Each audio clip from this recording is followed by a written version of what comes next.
When you say, I don't know where I want to be, we say, well, that may be, but you certainly know how you want to feel.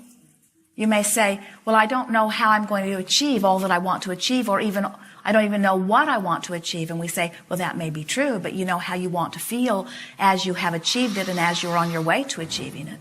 And so when you get it all into context and you say, well, I can feel where I am and I know where I'd like to feel, and you put it in terms of how you want to feel, then the framework of the where and the who and the what and the how all fall into place. As long as you vibrationally know where you want to go.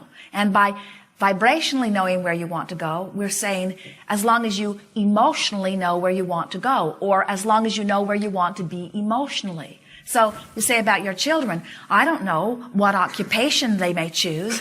I just want them to be happy. And we say, well, that's simple enough to understand. So you say, I don't know who my daughter will marry, but I want her to be happy.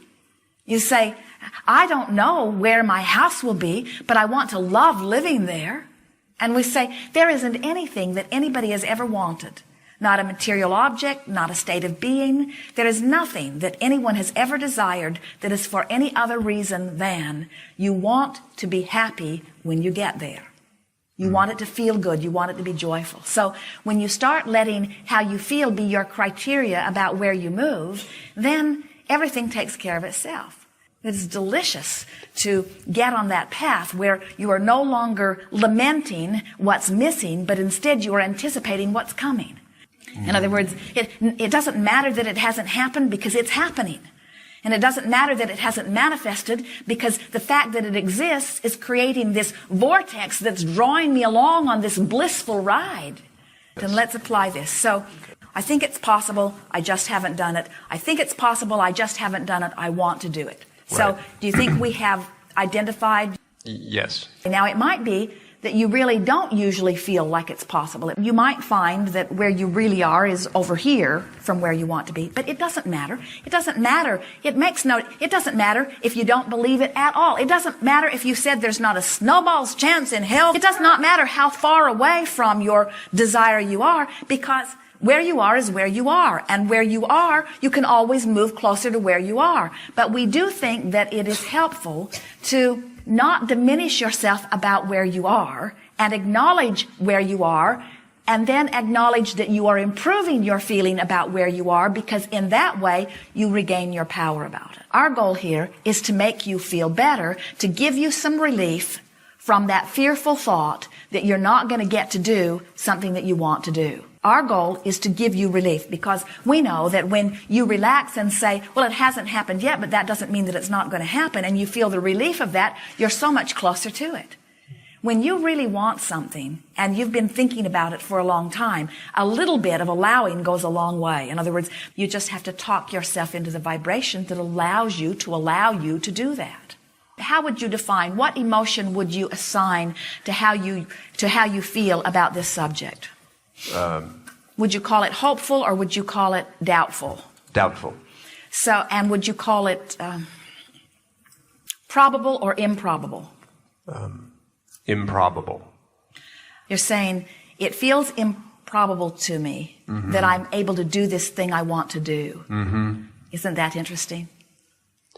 I want to do this thing that I doubt I can do. That's all right. That's all. I want to do this thing that right now I doubt I can do. So now, what is the process? What we want you to do is to resolve your own doubt. Dissolve your own doubt. What we want you to do is to find the relief of releasing your own doubt. Find the relief of releasing your own doubt, which is the same thing as resistance. So, and we don't want you to release it all at once. You didn't pick it up all at once. You weren't born with any of it. And you picked it up one little piece at a time, one teacher's conference at a time, one interaction with an adult at a time, in other words, you picked it up a little bit, a little bit, a little bit, a little bit, a little bit. You're not going to release it all at once. You're going to release it a little bit at a time. So now you've identified, so that feeling feels like doubt. Is there any other emotion that you would like to identify around the way you feel about it? No, just, I'm not good enough. So it's a feeling of inadequacy? Yes, inadequacy. And would you call it inadequacy Would you call it unworthiness or inadequacy? Unworthiness. Really? Yeah. So, can you feel how unworthiness feels like it has more attachments to more things? Inadequacy is just about this subject. And unworthiness is connected more to past baggage. Unworthiness is more connected to who I am as a person, everything that I've ever done. So now we agree with you. We think you're feeling sort of unworthy. So now we think we've established the vibration as far as it's going to go to the opposite of who you really are, because there is no one ever more worthy, and nothing feels worse for a worthy being. In other words, that's who your inner being knows you are. Your inner being knows how worthy you are. And so for you to choose a thought like unworthiness, can you feel how that sort of empties you out of your connection of who you are? Yes. So here you are. So now you can feel that where you are is here in this feeling of unworthiness, and over here where you want to be. And now we have really established the range. So now let's start. What are we going to start doing? What's our goal? Our goal is to move in increments from one. But how will we know that we are moving? By the way I feel. And what's the sensation that you'll feel as we start moving in the right direction? Better. Relief. Relief. Relief from the resistance. So now you know what your standards are. You know where you want to go. You know where you are. So now the work is to find something that feels a little better. So you start. So we know where we are.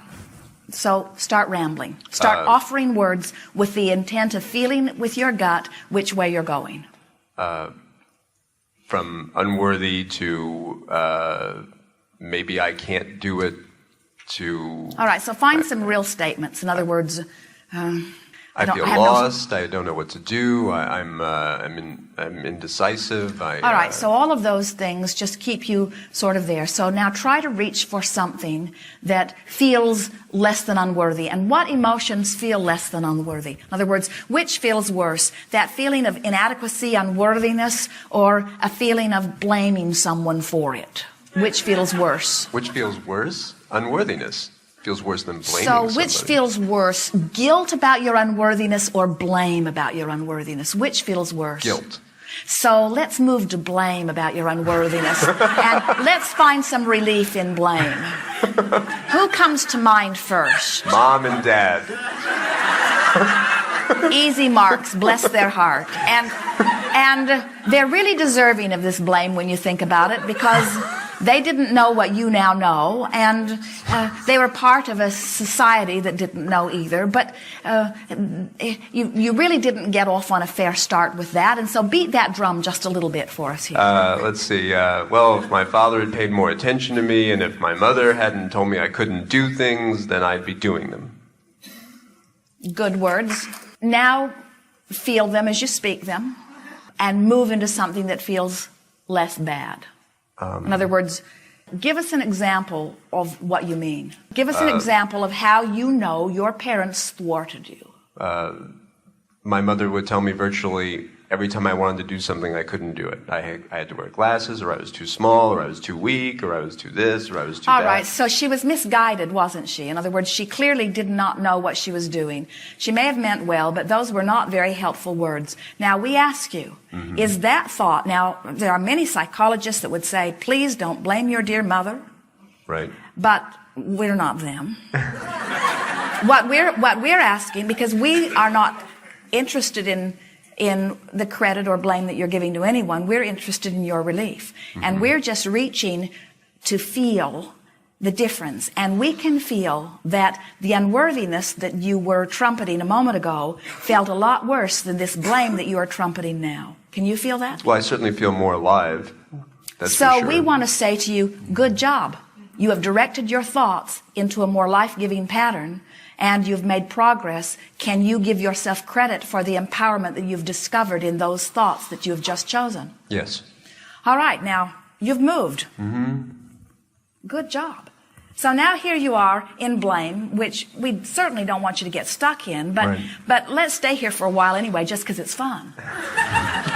So anybody else you want to blame? Is there anyone that you would like to blame that you feel a little less blame? Is there anything that you might blame that would be a slight relief from blaming your parents? Because we've got to tell you, You want to love your parents more than you want to love yourself. In other words, you've been after that for many, many years, and it's really hard not to love someone that you really want to love. And so, is there anyone that you could blame? Because you can get from blame to blame to blame to blame to blame. Mm-hmm. So is there anyone that you'd like to blame that is less painful to blame than your mother? Stupid teachers. Stupid society. Oh, now that's good, because the stupid teachers have faces, and there's many of them that you really did like on some level. Yes. And some not so much. But society, it's easier to blame society, isn't it? The Yes. government. Oh, that's a good one too.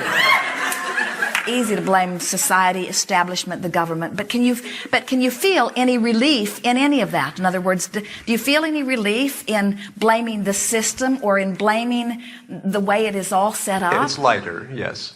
It is lighter. So stay there for a little while and give us some words about it. How did the system treat you? Because the system stamps out individuality, it stamps out creativity, it promotes conformity, promotes robotic thinking. Wonderful. Now, can you hear that he means every bit of that he's saying? And can you feel that as he focuses there, he has moved far from unworthiness? So, can you own that and say, good job. I have found relief from my unworthiness, and I have accurately placed it where it belongs, on society. And can you feel the relief in that? Yes.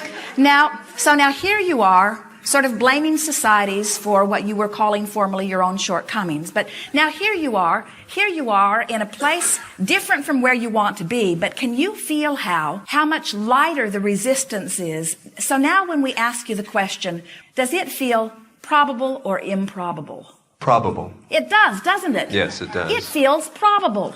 You left enough resistance behind that you've moved into a vibration where your thoughts can be drawn to what you're wanting more easily.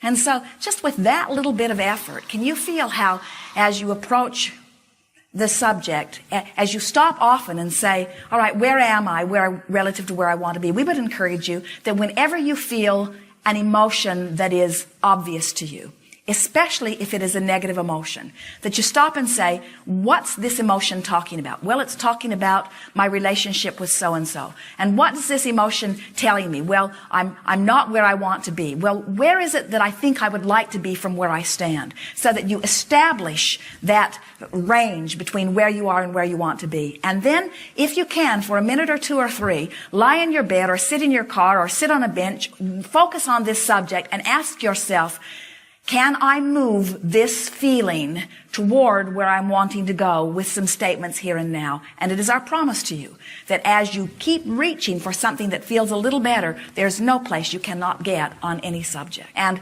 releasing resistance is the name of the game, because you've already launched the rockets. The universe has already ridden them. The universe has already lined up circumstances and events. Fabulous culmination points on every desire that you have ever launched are out there waiting for you in your immediate future. And your absence of resistance moves you right to them, moves you right to them, moves you right to them. You see how it works? They're all out there ready for you to achieve vibrational alignment with them. And the way you achieve vibrational alignment, this is so good, with your desires is by releasing the resistance that was keeping you from them.